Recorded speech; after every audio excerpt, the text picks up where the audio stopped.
Assalamualaikum warahmatullahi wabarakatuh. Halo teman-teman, selamat datang kembali di channel Jabrun Official. Channel yang akan membahas berbagai hal, kisah, sejarah, biografi tokoh, tragedi, peristiwa, serta aktivitas dan kegiatan lainnya tentunya yang terjadi di negara kita tercinta di Indonesia. Dan pada video kali ini kita akan membahas beberapa hal terkait dengan lembaga survei. Namun sebelum video ini lanjut, bagi teman-teman yang belum subscribe, silahkan subscribe terlebih dahulu. Serta jangan lupa nyalakan lonceng notifikasinya agar ketika kami membuat video-video terbaru, teman-teman tidak ketinggalan untuk menontonnya. Oke teman-teman, ada beberapa hal yang ingin saya sampaikan pada hari ini. Pertama terkait dengan fenomena yang beberapa hari ke belakang, bahkan mungkin beberapa bulan sudah mulai start. Dari mulai daerah-daerah, kemudian pedesaan, kelurahan, itu di perkampungan sudah mulai didatangi oleh beberapa kelompok-kelompok yang mengatasnamakan sebagai lembaga survei. Mungkin di wilayah teman-teman juga sudah mulai hadir. Nah, bahkan di media online, di beberapa pemberitaan juga sudah mulai ada beberapa yang rilis terkait dengan hasil survei elektabilitas partai politik, elektabilitas tokoh nasional terkait dengan pemilihan 2024. Termasuk dalam video saya kemarin itu ada salah satu komentar dari subscriber tercinta Anggraini Setianing Tias. Beliau mengatakan bahwa rakyat sudah tidak percaya lembaga survei. Yang penting kenyataannya. Aduh. Nah, ini yang saya takutkan sudah terjadi. Ada beberapa kelompok orang yang sudah mulai tingkat kepercayaannya terhadap lembaga survei itu mengurang. Bahkan sudah tidak percaya sama sekali. Terakhir, siapa gitu? Tokoh nasional mengatakan, saya lebih percaya pesulap daripada tukang survei. Aduh.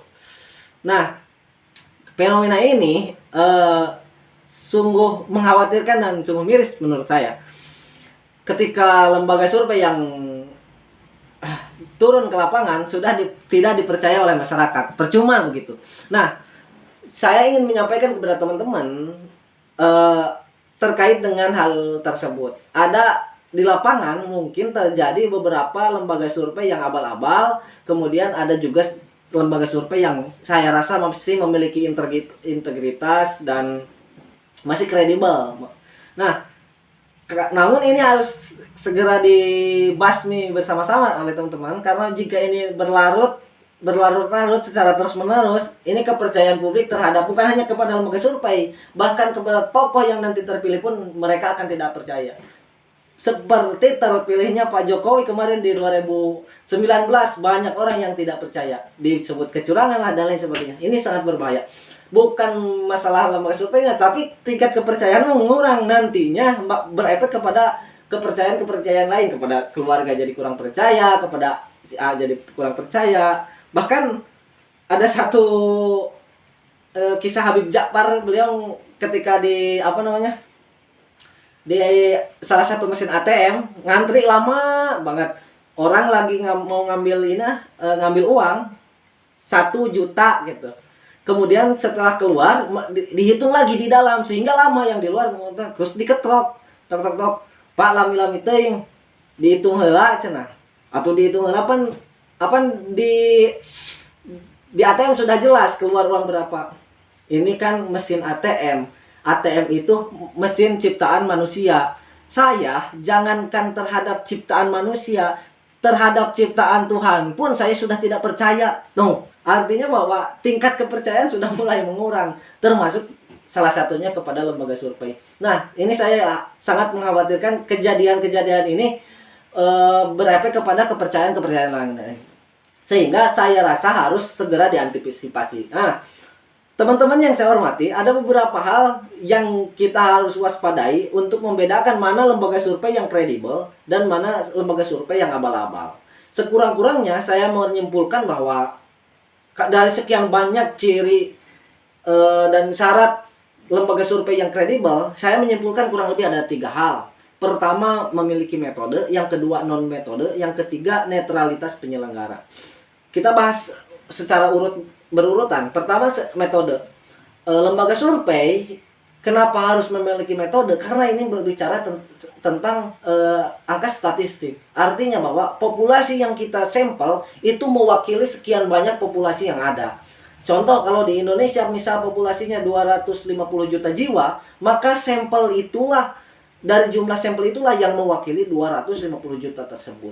Jadi ketika metodenya tidak benar, maka hasilnya otomatis tidak akan sesuai dan tidak bisa mewakili populasi dari suatu negara, begitu, dari hasil survei tersebut. Maka metode itu sangat penting, bukan hanya metode di lapangan, tapi juga metode cara menentukan pertanyaan atau kuesioner, cara menentukan wilayah, cara menentukan responden, cara menginput data dan lain sebagainya. Itu metodenya harus jelas. Nah, saya sebelum mengenal sedikit hal tentang survei, pernah berpikiran begini, kenapa 1200 sampel atau 1220 responden itu bisa mewakili suatu negara. Negaranya 1 miliar orang bisa terwakili oleh sampel tersebut. Nah, ini dijawabnya oleh metode. Karena dalam sampel itu ada istilah sampel minimum, teman-teman. Jadi misal sampelnya 1220 responden, maka margin of errornya 2,82. Kok bisa? Bukankah semakin banyak sampel, misalnya populasi kita ada 250 juta, kemudian sampel 100 juta, 50% dari dari jumlah total itu baru bisa mewakili? Enggak juga, teman-teman. Memang secara hitung-hitungan semakin banyak sampel, maka jumlah margin of errornya semakin kecil. Tapi yang harus jadi catatan adalah semakin banyak sampel, maka semakin tidak efektif. Gitu.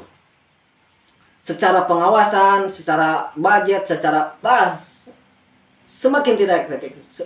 Semakin bisa, bahkan semakin lama juga, gitu.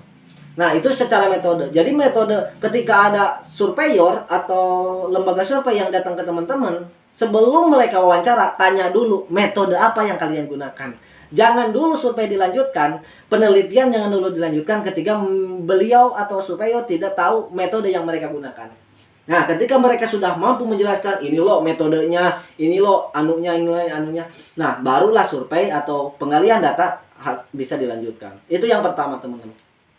Yang kedua adalah terkait dengan non-metode. Nah, ada fenomena beberapa waktu terakhir itu ada lembaga survei yang rilis survei 800 sampel, 800 responden hanya dalam waktu 2 hari, kemudian juga menghabiskan biaya di bawah 50 juta. 30 sekian gitu. Gak sampai 300. Hanya sampai 30 berapa, 38-an lah. Nah, ini harus dipertanyakan, kok bisa 800 responden selesai dalam waktu 2 hari? Kemudian budget yang digunakan juga sedikit, karena tidak masuk akal. Gitu.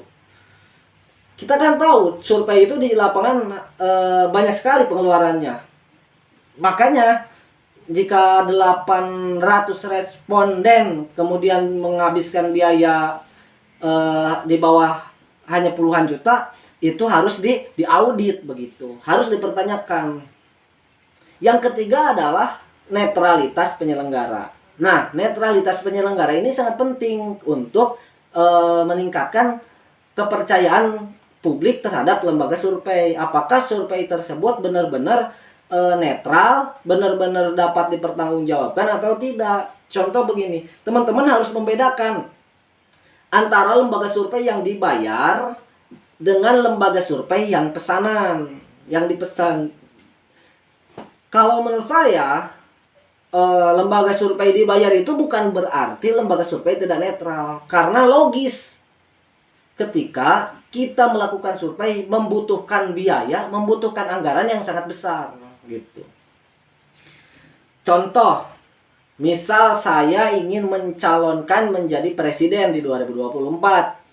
Karena tidak mungkin saya turun lapangan langsung menanyakan kepada masyarakat satu persatu apakah masyarakat mengenal saya atau tidak. Apakah masyarakat menyukai saya atau tidak? Apakah masyarakat akan memilih saya atau tidak? Nah, karena tidak mungkin saya menanyakan satu persatu door to door ke rumah-rumah, maka ada satu ilmu yang disebut dengan ilmu statistik. Nah, lembaga survei ini salah satu pilihan alternatif untuk mengetahui apakah saya dikenal, apakah saya disukai, dan apakah saya akan dipilih begitu. Maka saya bayarlah lembaga survei, misal 500 juta. Taruhlah saya ke lembaga survei bayar 500 juta. Tolong dong cek apakah masyarakat mengetahui saya, mengenal saya, menyukai saya, dan akan memilih saya atau tidak. Nah, kemudian disurveilah. Nah, yang disuruh oleh saya, yang dibayar oleh saya itu harus netral. Harus harus betul-betul sesuai dengan metode yang mereka miliki. Jangan mentang-mentang saya yang membayar, jangan mentang-mentang saya yang menyuruh, kemudian mereka membaguskan hasilnya sehingga saya dibaik-baikan begitu. Gak boleh, karena untuk mengetahui pergerakan saya ketika akan mencalonkan di 2024. Misal hasil survei sudah rilis, nanti mereka akan menyampaikan kepada saya hasil survei yang dilakukan di lapangan adalah, pertama, saya itu tidak dikenal di Jawa Barat, saya itu hanya dikenal di Lampung misalnya. Kemudian tidak dikenal di Jawa Timur, hanya dikenal di Lampung dan Sumatera misalnya. Nah, dari hasil survei inilah berarti saya harus kampanye ke Lampung dan saya harus kampanye ke provinsi yang tidak saya kenal. Nah, itulah salah satu fungsi lembaga survei. Makanya penting lembaga survei itu netral. Kalau tidak netral, maka nanti saya ketika kampanye itu akan ngacak, jijak, tidak jelas arahnya. Udah tahu ini basis pemilihan kuat saya, masih saya kampanye di sana gitu. Kemudian misalnya nanti masyarakat di Jawa Barat membutuhkan aspirasi dari pemerintah itu terkait dengan pertumbuhan ekonomi, malah kampanye tentang teknologi, kan bertolak belakang, ada yang tidak sesuai dengan keinginan masyarakat gitu. Nah, itu fungsinya sebagai survei. Jadi misalnya nanti secara keseluruhan di Jawa Barat ingin perekonomian naik, nah maka kita harus kampanye di Jawa Barat terkait dengan apa program saya untuk meningkatkan perekonomian. Misal di Jakarta karena sudah populasinya sangat banyak, harus ada teknologi yang modern misalnya. Masyarakat mengajukan penerus Jokowi harus mampu berinovasi terkait dengan teknologi. Maka saya di Jakarta harus berkampanye terkait dengan motor listrik lah, mobil listrik lah, misalnya begitu. Kemudian misalnya di Jawa Tengah masyarakatnya memberikan aspirasi, masukan penerus Jokowi harus yang mampu memberantas korupsi misalnya. Maka saya kampanye di Jawa Tengah harus program yang yang akan membersihkan Indonesia dari korupsi. Begitu, itu pentingnya lembaga survei. Nah, yang pesanan inilah yang berbahaya, teman-teman. Yang pesanan ini teman-teman berbahaya jika lembaga survei, 10 lembaga survei kemudian dipesan untuk menaikkan elektabilitas, penggiringan opini. Nah, ini sangat berbahaya. Nah, maka kita sebagai masyarakat harus cerdas, harus mampu membedakan mana lembaga survei yang kredibel, mana lembaga survei yang abal-abal.